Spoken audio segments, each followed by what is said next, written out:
topic of recruiting has come up a lot the last couple of days from a few angles. Is it a different approach needed for the level of No. consistency? Well, we're in the season right now. We'll do recruiting after the season, and when it gets to recruiting time, we can talk about recruiting. Sounds good. Okay. Next question. Guys, if you don't recruit, there's no coach out there that can out coach recruiting. Okay. I don't care who you are. The best coach to ever play the game better be a good recruiter, because no coaching is going to out coach players. I mean, anybody will tell you our defense is good because they got good players. So spending time on the phone, spending time with people at your house, spending time with people when they come to your campus. I'm not with my family when I'm doing that. My family sacrifices so that I can go and spend time with other people's families so that we have good players. So, that's 25% evaluation. That's 50% recruiting, and another 25% is going to be coaching. But if you don't recruit, guys, you got no chance. Just go look. Look at the best teams out there. They got good football players. And that's the reason I believe in recruiting. And I believe you better always be recruiting. Always be recruiting, because if you're not, somebody else is. I'm not sure what's going on at Florida right now, but it's not looking good. And you saw just there what Dan Mullen had to say to reporters Monday after the Georgia game, and this is everything's adding up. I mean, in college football, everything adds up on you, and it adds up on you really, really quick. If you don't watch out, you can be in real trouble, and that's where Dan Mullen's at right now. I mean, people say, "Oh, well, he won't get fired." I don't know that. I don't think that's going to happen, but I'm not sure that that's going to happen. So again, you just saw it a second ago, and then you saw what Kirby had to say Saturday after the game. And Mullen, we're in the season right now. We'll do recruiting after the season. When it gets to recruiting time, we can talk about recruiting. And I wanted to watch that before but that's a massive red flag after watching it. I mean, when you read something, you can't always tell. He's short. He is with the question. He doesn't want to talk about it. He probably thinks folks are making a bigger deal out of the recruiting thing than anything because of the successes he's had really everywhere, Mississippi State, Florida. But the thing in Florida's way right now, the Gators are here and Georgia's here. And what's making up that gap right now is skill. I don't know who the better coach is. I don't care. And I don't think the Florida fans care about that either. This is about who wins and who loses. And the best way to win more often than not is to have the best players. I'm sorry. I know people love to hero worship coaches, but this is about getting the best players you can possibly get. I talk a lot here about how long I've covered Georgia, and I talk a lot on here about my experience playing sports in college. And I reference playing sports in college a lot because when we weren't the better team, we lost more often than not. And a lot of times we had really good players, but the other team was better. Okay. There's no other, there's no, it's hard in tennis specifically to scheme your way around it. Now in basketball, you can do it sometimes, but if you're not the better team, you got to really play, balls to the wall, and you got to make the right calls and all this stuff. But, you know, you usually don't win if you don't have better players. Well, that's what happened to the Gators over the weekend. They didn't have better players. Georgia did. You don't think recruiting is important? Look back who Georgia's lost to, and have a statistical mindset about yourself. Understand, you know, the in the modern era of Kirby Smart, even in 2016, you go back and look, did Georgia really have the roster it needed to have major success in 2016? No. And in 2017, a lot of the guys they needed were there. It was their second year. A lot of guys came back, made things a lot easier. But I mean, there are statistical anomalies that happen all the time, you know? And that it's just not happened a lot at Georgia. I mean, the better team has won virtually all the time that Georgia plays. Not all the time, virtually all the time. So what Dan Mullen's going through right now is a result of the work that they have not or have put in on the trail. And again, as someone who's covered this thing for so long and recruiting on a macro level, where met Aaron Murray before he committed to Georgia or whatever, that's how you do it. Why did Georgia have success in the early 2010s and Florida didn't? Georgia had Aaron Murray. The Gators did not. Georgia won 3 games. The Gators won 1. And was it exclusively Aaron? No, of course not. Todd Gurley helped a ton. But at the end of the day, Florida didn't have the type of run there that Georgia did because Georgia had one player in particular, to me, which was Aaron. The two, Aaron and Todd, made a huge difference. You look at Florida last year, it's not surprising at all that they've fallen. And now you see that Florida has canceled media availability with the exception of the mandated SEC Weekly Wednesday thing. And now listen, I listened to Dan last week before the Georgia game, and they were asking about recruiting. They were asking about quarterbacks.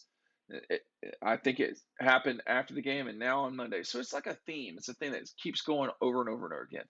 Now they canceled Todd Grantham. No media availability for the Gators until Wednesday. It's not smart. Like, I don't know who's making that decision, but they made the wrong decision. The way you handle this is you treat it like it's not a big deal and it doesn't become a national story. There's a couple of different things that could be going on here right now. It could be that Dan Mullen's checked out. And what I mean by that is he won't be the coach at Florida next year because he'll be gone to the NFL or some other place. It's a better fit for him. Texas Christian, wherever. I don't know. I don't see that happening. I don't know why you would leave Florida. Or he's just that undisciplined about wanting to deal with people like me. And I get it. I deal with the media all the time. And there's plenty of morons in this business. But, part of the job of the head coach at Georgia, Florida, Alabama, wherever, is dealing with us. You are the face of your organization. You are the face of your institution. This almost never works. I know a lot of people know the governor of Florida, but I guarantee you they know the governor, that they know the head coach of the Florida Gators. But off the top of your head, what's the name of the governor of Alabama? Most of y'all don't know. Okay, Kay Ivey. Everybody knows who Nick Saban is. Everybody. So these folks are the name brand of their institution, and a lot of times they are the name brand of their state. Okay, so it's important for that person to have a mature understanding of how to deal with media and public relations and all that stuff. Right now, there's a crisis down there at Florida. And, we were talking about one of the flagship schools of the SEC. And, Dan's got to understand that if you're going to get up there one year with a Darth Mullen costume, that a year later, if you're not winning, people are going to still going to ask you questions that are serious questions. You're not, you can't expect anything other than, a time when things are going to be difficult. You're the coach of Florida. This is what it is, and you don't get breaks. That's what the money's for. That's what it is. So, I felt bad for him that, I just think he's not a right fit for a college football coach. It's become pretty clear that that's the case. But it seems to me like he tried to wiggle out to go to the Jets a year ago, which might have been a better fit for him. It just didn't work out. So now he's at Florida. We've seen this before at Florida when Herb was down there pulling his circus routine and didn't want to be down there, and it cost the Gators half a decade, and they didn't get going again really until 2015. And then that ended horribly. I don't know what's going on down there. Obviously there's something in the water, literally and figuratively. We've got to figure the water out in Florida. It tastes disgusting. What are y'all doing? But the administration down there's got to get a hold of things. These guys are coaches. They're not kings. As soon as you start having kings, you got problems. And the last head coach at Florida needed to be fired for cause with the way he acted. And now, you got Dan Mullen. This is not even close to as serious as what happened with McElwain. But look, take a step back. You should get to 8-4. You win the bowl game, you're at 9-4, and a lot of this goes away. But the way I'm going to put this is throwing a mini tantrum is, this is the hard part. You're not where you need to be. And, the man that I watched the most in college football was Mark Richt. And I can tell you that Mark Richt had some hard times. He never acted like this. I can't recall a time Nick Saban's been this way. Dabo Swinney, yeah, he can be a baby sometimes. But this ain't the ACC, and this is sure as hell not Clemson. And you can't be like that at Florida. You should not be you're not an underdog. You are supposed to be the beast. And right now they're getting punched in the face by Kentucky and Georgia, and you can't lose to LSU. So I don't know what's going on down there. I really don't, and it's not working right now. That doesn't mean it can't work better, but Florida, some of this is on the administration, if not a fair amount of it. It is their job at the athletic department, whoever the AD is, and the president of the institution. It is their job to make sure that people are doing their job moving forward in a positive way. Okay.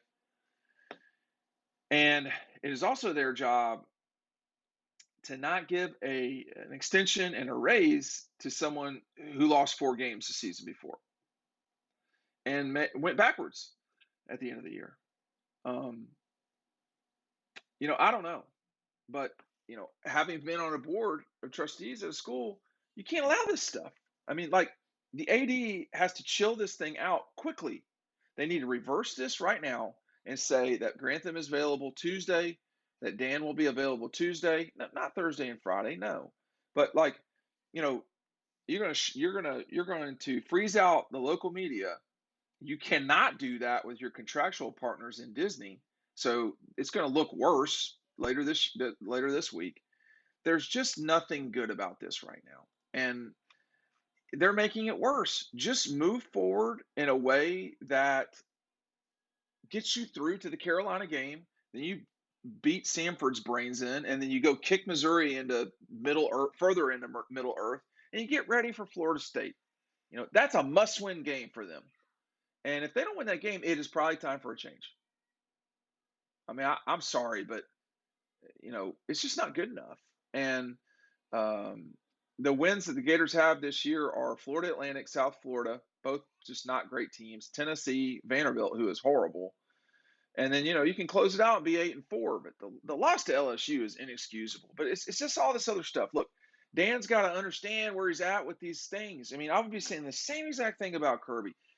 Head coaches have to understand that when they get up there, it looks bad when they pull this. You saw it. I mean, I'm just here ranting too much, but this is a fixable situation for Dan Mullen. Well, all you do is you say, hey, look, I said it quickly. We're processing a lot of things, but we're not going to make it worse by freezing the media out and making a bigger story than it's got to be for no reason at all. He should have answered the question. You're getting paid millions of dollars to answer these questions after wins, losses, or whatever. You're getting paid millions of dollars to recruit. Go recruit, answer the questions, quit being a baby, just go do it. That's all I got to say.